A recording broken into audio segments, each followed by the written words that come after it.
Gitu. Dan kalau dia bilang untungnya 10 juta, ya kemungkinan bisa jadi ke. Iya, Karena ini kalau 4 jutanya dinolin kan jadi 10 jutaan ini. Iya, betul. Iya kan? Kalau 4 jutanya dinolin kan jadi sekitar 10 juta. 10 juta. Jadi saya pikir ya dia ngambil ini belum ngambil apa? Belum menetapkan Belum gajinya memperhitungkan dia. gaji untuk dirinya Belum sendiri. memperhitungkan gajinya dia. Dan itu yang banyak terjadi pada UKM. Iya, betul, Pak. Untung Jadi, 10 juta dianggap gajinya, untung 15 juta, untung 50 juta juga dianggap gajinya. betul. Jadi mulai dari sekarang Bapak Ibu yang sebagai pendamping UMKM, sarankan kepada UMKM dampingannya untuk menetapkan gaji bagi dirinya sendiri. Ya, gitu. Menetapkan gaji dirinya sendiri, jangan lagi ngambil dari keuntungan. Ya, karena siklus bisnis yang benar itu adalah nanti keuntungannya itu dipakai untuk investasi di tahun-tahun Pengembangan modal berikutnya. usaha. Ya, untuk investasi atau pengembangan di tahun-tahun berikutnya atau waktu-waktu berikutnya. Itu yang betul. Ya, sehingga bisnisnya itu real. Apakah dia mampu membiayai dirinya sendiri sebesar itu atau enggak, gitu ya. Jadi penentuan gaji itu relatif tergantung dari skala usahanya. Ya, kalau dari skala usahanya Mas Hadi ini kalau dilihat sebenarnya dia masih bisa ngambil gaji lebih gede lagi. Ya, dia ngambil gaji 5 juta, 6 juta itu masih bisa. Karena margin bersihnya masih 20% nih. Jadi masih ada ruang untuk bisa menambah biaya operasional. Gitu ya. Kalau bisa dijaga jangan sampai kalau bisa dijaga jangan sampai kurang dari 10% nanti ketika dia mau nambah biaya operasionalnya. Misalnya Mas Hadi bilang nih, Pak, Bu, masih bisa nih ternyata nambah gaji nih, gitu. Kan kesenangan dia tuh, oh iya nanti kegedean dia nambah gajinya. Jangan sampai terlalu besar, perhitungkannya jangan sampai kurang dari 10% aja. Gitu ya. Jadi berarti caranya 10% Pak Arif ya? Ya, misalnya Mas Hadi gajinya naikin jadi 6 juta, coba kita lihat margin bersihnya berapa. Utak-utik aja, nggak apa-apa kok. Misalnya gajinya jadi 6 juta nih ownernya. Kalau 6 juta gimana Mas Hadi? Saya masih bisa nggak? Misalnya gitu ya, dia nanya ya. Oke, kita lihat tuh margin bersihnya. 13. Masih bisa, Bu. Masih bisa. Labanya berapa? Laba usahanya berapa? Ke kiri lagi. Ke kiri lagi. Nah, labanya cuma 4 juta tuh. Gitu. Masih bisa nih, masih di atas 10%, masih oke lah gitu. Labanya juga masih 4 juta. Jangan ntar ketagihan habis nih. Naik lagi bisa nggak Mas Hadi? Udah Bu, udah Pak, jangan gede-gede. Naikin dulu omsetnya baru gajinya naik, gitu dong caranya. Pak Arif, ada pertanyaan menarik tuh Pak Arif. Kenapa? Yang mana? Ada pertanyaan menarik, ada peserta yang nanya di chat. Bagaimana kalau kita sudah menyarankan ke UKM tapi UKM-nya nggak mau ngikutin? Bapak Ibu seperti dokter aja. Ada pasien datang, Bapak Ibu sarankan dia supaya hidupnya sehat, bagaimana? Nggak mau diikutin ya udah terserah dia. Gitu ya, namanya juga dokter. Ya terserah, udah dikasih saran, dikasih resep, ya tergantung yang melaksanakan kan gitu. Berapa persen untuk menetapkan gaji pemilik? Gaji pemilik itu berdasarkan skala usahanya Bapak Ibu. Jadi harus dilihat nanti margin bersihnya itu di angka berapa. Ya, jadi skala usahanya berbeda-beda. Kalau untuk kasus Mas Hadi ini, dia gaji 6 juta masih bisa karena margin bersihnya masih di atas 10%. Kalau bisa dijaga margin bersih itu jangan di bawah 10% ya. Margin bersihnya itu dijaga jangan di bawah 10%. Gitu. Sehingga menetapkan gajinya nanti dilihat dari posisi margin bersih. Kalau di bawah 10% berarti kurangin lagi tuh biaya operasionalnya, gajinya. Gitu. Oke. Oke, kayaknya udah Pak Samsi. Lanjut mungkin. Ya. Mas Hadi bisa di stop share. Oh ya, ada satu lagi, sorry. Ada total aset. Nanti perlu dijelaskan total aset. Nanti sama Pak Samsi aja ya. Ya, boleh. Oke, Mas Hadi, makasih. Silakan Pak. Oke, terima kasih Pak Arif, Pak Samsi. Tapi tanggung banget nih Pak Arif, 15 menit nih. Mau istirahat dulu? Enggak, jangan istirahat, ini aja. Dari Excel tadi itu pasti ada beberapa pertanyaan. Resen aja, tapi kita batasi resennya hanya 5 peserta. Satu lagi. Oke. Ya, habis ya. Resen kita tutup terakhir di tempatnya Pak Ahmad Yuli. Oke, Pak Firman, silakan Pak. Firman, silakan. Iya, terima kasih Pak. Saya ini ambil kasus jasa ya,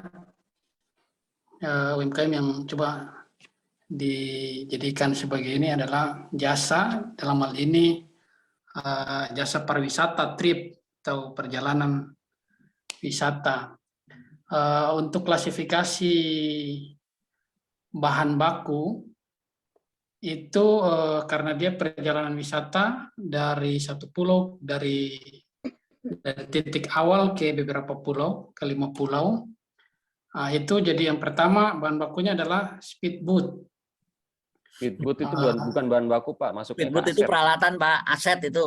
Itu masuk Karena ke aset, dia masuk ke ini, kendaraan. dia bayar, dia sewa. Oh sewa, Oh, jadi sewa, masuk ke masuk biaya di sewa, Pak. operasional. Masuk ke Masuk di beban operasional, masuknya operasional. ke biaya sewa. Bukan di kolom bahan baku Pak. Tapi masuk di biaya tabel laba rugi ada sewa Pak. Bapak tambahkan aja. Sewa bangunannya Bapak ganti jadi sewa speedboat. Iya, tapi siklus usahanya itu kan bergantung pada 3 hal dalam setiap aktivitas. Yang pertama, dia harus sewa speedboat untuk membawa klien. Kemudian yang kedua, sampai di tujuan ada karcis masuk, dan dia juga menanggulangi makan minum dari mereka yang menggunakan jasa. Yang hanya 3 itu yang muncul dalam setiap aktivitas yang berimplikasi pada pengeluaran. Itu kira-kira masuknya di mana kalau untuk sewa speedboat? Ya, sewa speedboat itu bisa masuk ke operasional di laba rugi Pak. Di laba rugi itu di biaya operasional kan di sana ada tulisan sewa tempat usaha ya. Diganti aja itu jadi sewa speedboat Pak. Sewa speedboat. Ya. Atau sewa kendaraan juga boleh. Nah, masuknya kendaraan kan. Terus berarti perhitungannya itu ya menggunakan nilai yang tadi ya? Ya, per bulannya Nilai berapa yang itu rata-rata? Dia per bulannya berapa dia sewa speedboat? Dia kan satu kali sewa kan 1.500.000 dikali dalam sebulan itu 5 kali, berarti kan 7.500.000. Ya. Berarti yang diisi 7.500.000 berarti ya? Ya. Oke. Nah, terus untuk makanan itu gimana, masuk di bahan baku ya? Makanan, oh iya ya bisa Pak, masuk ke bahan baku bisa makanan. Iya. Karcis untuk masuk pulau? Ya bisa. Ya. Selain itu tidak ada lagi Pak untuk pengeluaran. Jadi hanya 2 itu, berarti tinggal karcis dan makanan. Ya, jangan lupa bensinnya ya. Oh, sudah masuk ke sewa ya bensin? Iya, masuk ke sewa. Ya. Oh iya. Ya jangan lupa gaji pengusahanya sendiri Pak. Udah. Nah. Ya, terus pertanyaan berikut mengenai persediaan barang. Kalau untuk kasus seperti ini, dia kan punya peralatan. Dia beli peralatan dari tahun 2019 dengan nilai 57 juta ya, karena ada drone dan lain sebagainya. Itu masuk ke peralatan Pak, bukan persediaan barang. Jadi dia nol masuk ya, ke aset tetap, barang Pak. jadi nol. Ya, masuk ke aset tetap Pak. Masuk ke aset tetap, peralatan dan mesin. Dia nggak berpengaruh ke persediaan barangnya, jadi nol kan? Ya, enggak. Ya. Itu persediaan barangnya berarti nol dia. Oke. Terus untuk bank, aset lancar ke bank, kalau misalkan saya lihat kan selisihnya kurang lebih 5.580.000 setelah dibuka gaji. Jadi selisihnya sekitar 5.800.000 per 1 bulan. Kalau misalkan itu ditabung, berarti nilainya kan sekitar 66.980.000. Kalau misalkan eh, tahun 2021 uang yang di bank 25 juta disimpan, itu di Juli 2022 itu apakah bisa sama ataukah bisa lebih banyak? Kalau misalkan lebih banyak, implikasinya ke apa? Kalau sama, implikasinya ke apa? Tadi Tar, udah dijelaskan sedikit, tapi masih perlu. gimana Pak? Coba diulangi lagi Pak. Saya lihat kan dalam setiap margin, dalam setiap 1 bulan itu ada margin setelah buka gaji. Nah, itu ada sekitar 5.580.000. Laba bukan margin. Laba bersih. Maksudnya kalau dalam 1 tahun jadinya 66.980.000. Nah, kalau seandainya semuanya itu ditabung, berarti kan kas jadi sebanyak itu kan? Yes, betul. Ya, tapi kalau misalkan ada pengeluaran lain, berarti mungkin Bisa jadi diambil. Bisa diambil dari situ. Nah, sekarang kasnya itu 10 juta, banknya 25 juta. Kira-kira kalau seperti ini, sisanya itu lari kemana, Pak? Sisanya bisa jadi diambil sama dia, Pak. Gitu. Sisanya bisa jadi diambil sama dia. Jadi ada 2 kemungkinan. Pertama, dia belikan aset baru, atau yang kedua diambil sama dia. Oke. Kalau untuk pembelian aset itu terjadi sebelum tahun 2021, itu gimana, Pak? Oh, kalau terjadi sebelum tahun 2021 kan masuknya ke tahun 2021, Pak. Dia nggak berpengaruh terhadap kas dan bank di tahun 2022. Ya, gitu. Jadi berarti untuk pengaruh di kas dan bank tahun 2022 itu adalah kalau misalnya ada laba ditahan, dia harusnya kan kas dan banknya tinggi. Ternyata enggak kan, ini kan berarti ada 2 kemungkinan. Dia bisa jadi membeli aset, tapi asetnya berubah enggak di tahun 2022. Kalau asetnya tidak berubah di tahun 2022, berarti uangnya diambil sama dia, gitu. Oke. Kalau berarti kalau ditabung uangnya bertambah ya di 2021. Yes. Berarti kalau ditabung berarti laba tahun 2022 plus dengan tabungan tadi itu. Oke. Harusnya uangnya sebesar itu. Jadi kas dan bank 2022 lebih besar daripada 2021 harusnya kalau uangnya tidak diambil. Harusnya kalau uangnya nggak diambil, kalau ditabung. Siap. Selanjutnya kalau misalkan kendaraan itu hibah dari pemerintah, dia dapat speed. Sebelumnya kan dia menggunakan speed transportasi ini reguler yang disewa ya ke pemilik speed. Nah, tahun 2022 ini dia dapat kendaraan yang hibah. Itu pengisiannya gimana tuh? Kan dia nggak ada nilai beli, kemudian penyusutannya dihitung atau gimana? Tetap dihitung, Pak, dan itu diperhitungkan aja nilainya berapa ketika dia mendapatkan hibah itu, angkanya berapa, bisa dikira-kira kan itu asetnya itu kira-kira angkanya berapa, tetap diperhitungkan, tetap dimasukkan, Pak. Harga barangnya? Ya, harga barangnya. Ketika dia mendapatkan hibah itu kira-kira harga barangnya itu berapa sih? Karena walaupun hibah kan tetap itu aset, Pak. Walaupun hibah kan tetap diperhitungkan sebagai aset. Gitu. Tapi dia asetnya nggak ngambil dari uang sendiri gitu, Pak. Ya. Nggak ngambil dari kas dan banknya sendiri. Gitu. Oke, Pak. Ada lagi, Pak? Udah ya. Ada satu lagi, mana tadi nih? Ya. Transportasi. Ya, transportasi ini itu bensin, Pak. Yang dilaba rugi itu berbeda dengan transportasi yang tadi ya? Beda, Pak. Itu transportasi biaya transportasi operasional. Oh, oke. Ya, berarti cukup, Pak. Ya. Terima kasih. Ya, sama-sama, itu Pak. biaya bahan bakar ya. Atau kalau misalnya bukan biaya bahan bakar, suka ini kan biasanya pakai biaya Grab, biaya taksi atau biaya apa masuknya ke situ. Oke. Ya, makasih. Pak Bu Gunarti apa Pak Gunarti? Bu, Pak Ibu Gunarti ya. Bu Gunarti Ningsih.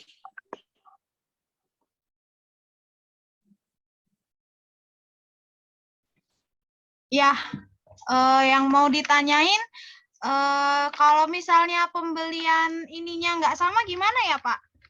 Apanya, Bu? Pembelian alat-alatnya. Alat-alatnya nggak sama. Jadi kan Maksudnya nggak sama harganya atau tahunnya? bukan tahunnya. Tahunnya Bukan nggak sama. nominalnya, tapi tahunnya, ya.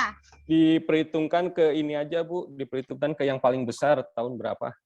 Oh, Yang gitu asetnya ya. yang paling besar. Nah, kan awalnya itu kan masih mesinnya kan nyicil tuh, Pak. Jadi belinya nggak bareng. Ya, diperhitungkan aja ke aset yang besarnya, Bu. Di tahun berapa yang paling besarnya. Oh, gitu. Jadi masukinnya ke yang... Terus nanti penyusutannya gimana, Pak, itu? Ngikut ke situ aja, nggak apa-apa perhitungan penyusutannya. Oh, jadi ngikut karena di nggak ada nominal datanya, yang paling besar ya? Nominal yang paling besar aja. Oh ya. Gitu. Oke, siap. Makasih. Ya. Bu Parmini, silakan, Bu.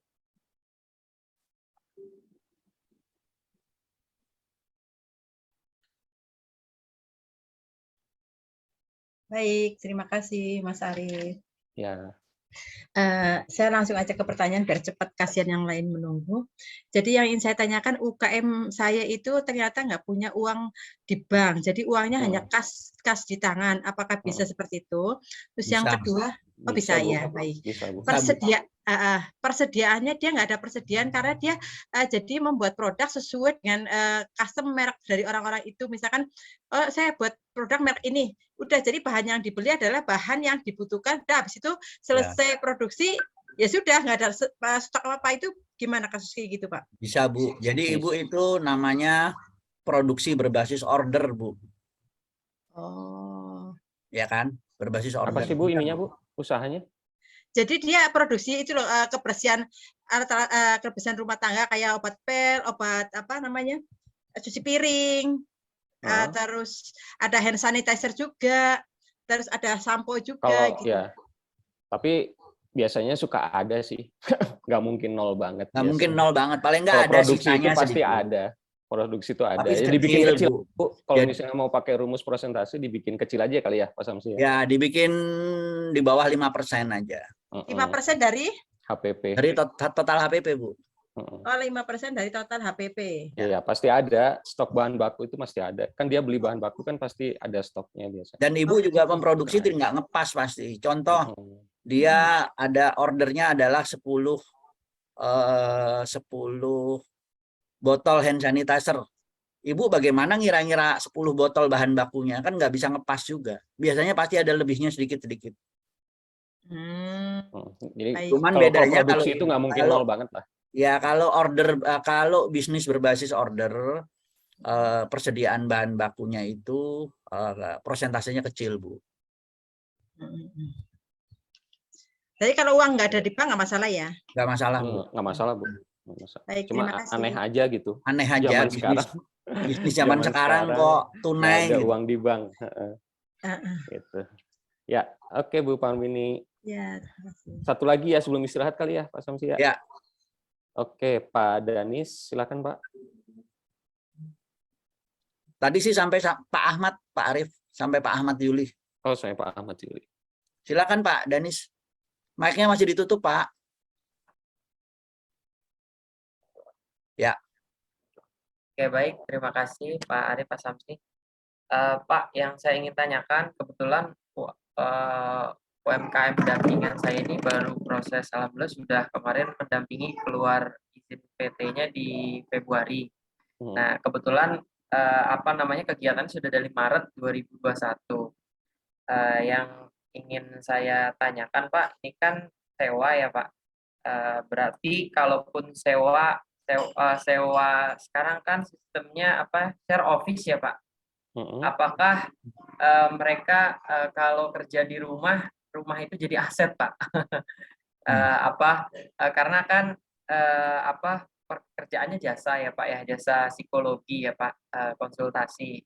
Sementara sewa share office atau virtual office ya, yang lebih familiar itu kan hanya untuk korespondensi dan meeting tertentu, tapi pelaksanaannya lebih banyak di rumah atau di tempat klien. Nah, rumah ini apakah dijadikan aset atau bagaimana, Pak? Ya. Kalau share office-nya karena ada biaya keluar, tetap diperhitungkan, Pak, sebagai tempat sewa. Karena biayanya keluar kan, per bulan ya. Yang virtual office-nya ya Pak ya? Ya, virtual office ya tetap Oke. itu tetap dikeluarkan Pak, dimasukin aja ke biaya sewa tempat Sewa. usaha. Karena dia biayanya keluar itu, jadi ya mau nggak mau tetap harus dicatat ya. Sewa. Nah, untuk yang tempat di rumahnya itu tetap diperhitungkan Pak sebagai aset. Nah. Oh, sebagai aset, rumahnya diakui Ya. sebagai aset ya Pak? Ya, tapi di ruangan yang dia pakai tapi nggak untuk semua usaha aja. bangunan, nggak satu rumah utuh Pak, hanya ruangan yang dipakai aja. Ruangan yang dipakai aja. Jadi Betul. misalnya nilai rumah 1 M, kalau dia pakai satu ruangan ya berapa persen dari 1 M nilai satu ruangan itu? Ya, kayak tadi Pak Mas Hadi tuh, yang kepake usahanya itu adalah 50% dari satu rumah. Berarti ya 50% kali nilai satu rumah itu. Gitu. Jadi misalnya Mas Danis cuma pakai ruang tamu doang itu kira-kira 1/8-nya ya udah 1/8 kali nilai satu rumah itu. Oh, oke. Baik Pak, terakhir satu lagi Pak, kalau ini jasa konsultasi ya Pak, karena kan psikolog. Apakah jasa konsultasi ini bahan baku Pak? Apa namanya bicaranya konsultasinya itu termasuk ke bahan baku Pak? Enggak, bahan bakunya itu lebih ke arah kalau misalnya ada ATK yang kepake Pak, misalnya dalam wawancara itu ada perlu kertas apa, nah itu bahan bakunya di situ tuh. Pak, jasa konsultasinya masukkan aja gaji ini. Berarti digaji ya Pak ya? Ya, perhitungan gaji sebagai psikolog. Tapi gajinya per apa itu ya? Per sesi? Jadi sebetulnya sudah ada gaji Pak. Tapi apakah konsultasi itu di luar gaji ada tambahan biaya konsultan ya Pak, jasa konsultan di luar gaji. Iya, kalau ada biaya konsultasi, apakah itu jadi bahan pokok Pak? Nah itu masuk ke bahan itu Pak. Itu bisa masuk ke Itu bisa masuk ke bahan itu. Masuk ke bahan ya. Ya, tapi Bapak tulisnya bukan, jasa ya. Jasa konsultasi, paket jasa konsultasi gitu aja. Oh, oke. Baik. Kalau pembicara berarti pendapatan lain-lain ya Pak ya? Misalnya diundang jangan masukkan jangan masuk pendapatan lain Pak. Masukin aja. ke bahan juga aja. Ke bahan juga ya Pak? Bukan itu omset Pak, maksudnya itu omset.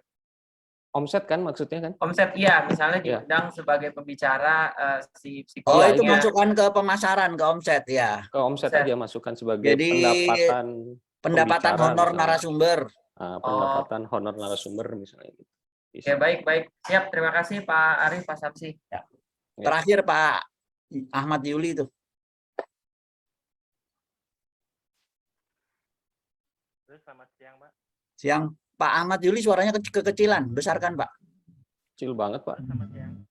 Kecil banget suaranya, hampir tidak terdengar. Selamat siang. Siang. Oke. Jadi gini Pak, saya kan sudah mengedit data. Cuma jadi masalah itu di tabel E23 kok nggak muncul ya angkanya Pak? Tabel E23 itu apa Pak? Total aset di Juli 2022. Kenapa Pak?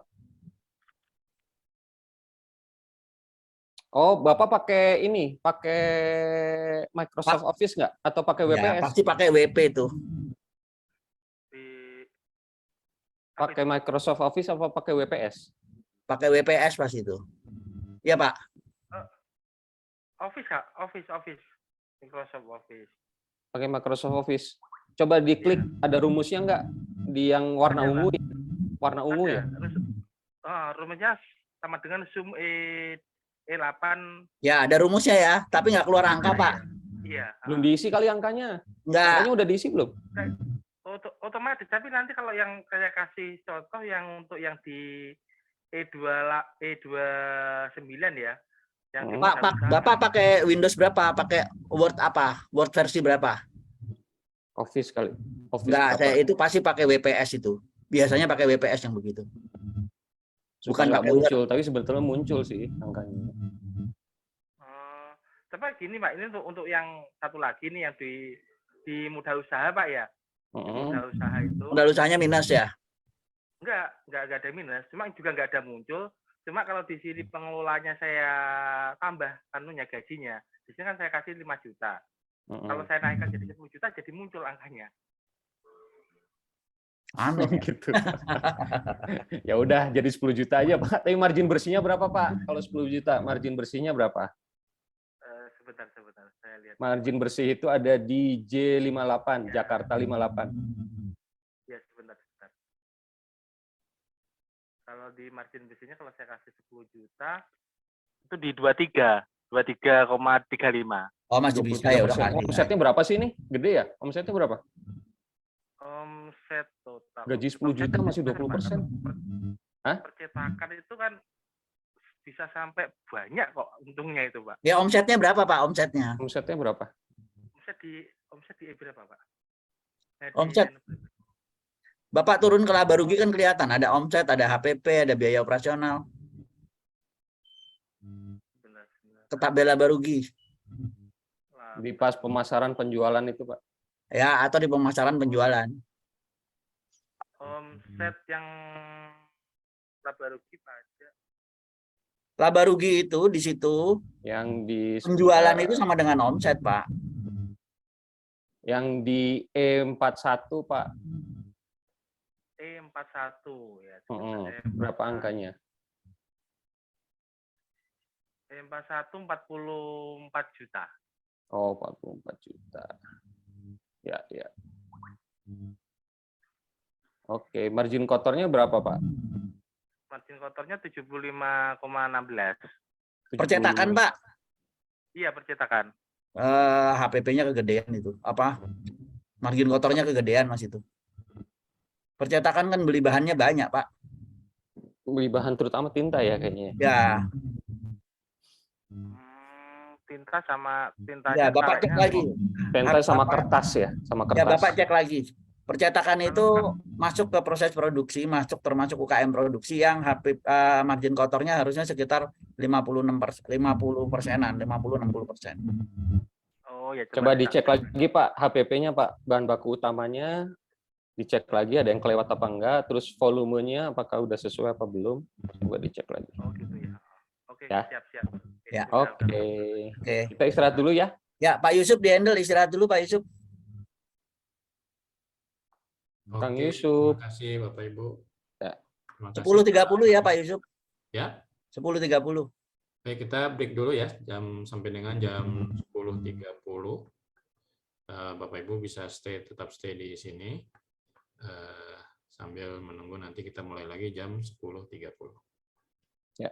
Baik. Oke. Silakan. Sampai nanti ya.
UMKM terus bertambah.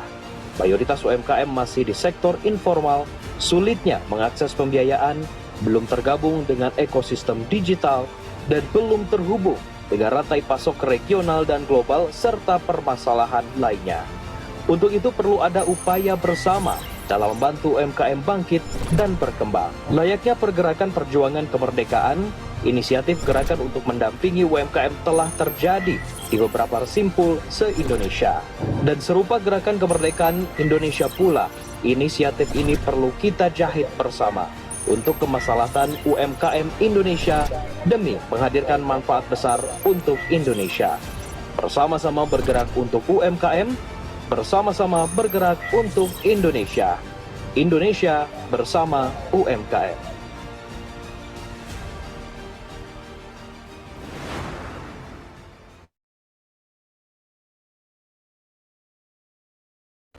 Untuk kemaslahatan UMKM Indonesia demi menghadirkan manfaat besar untuk Indonesia. Bersama-sama bergerak untuk UMKM, bersama-sama bergerak untuk Indonesia. Indonesia bersama UMKM.